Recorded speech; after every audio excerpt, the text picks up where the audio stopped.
This is a 2006 Saturn VUE. We bought this thing almost brand new, and it's got the common subframes rotted off of the frame.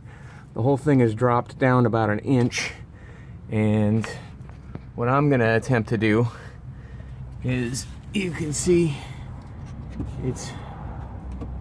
that was connected to there, so it's dropped about an inch.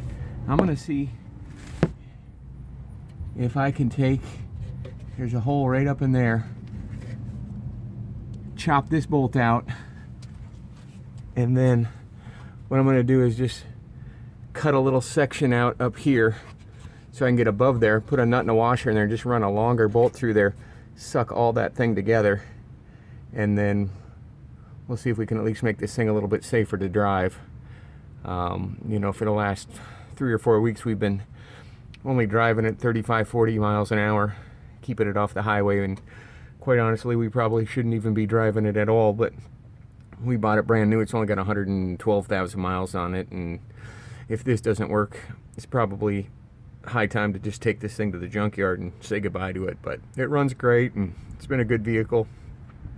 Just a bad design.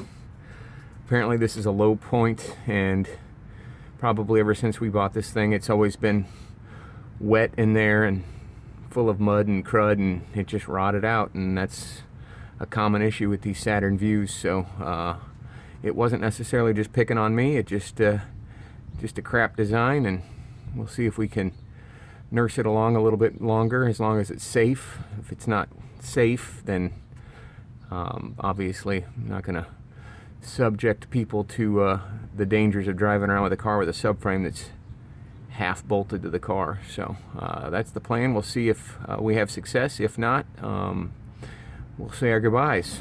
All right.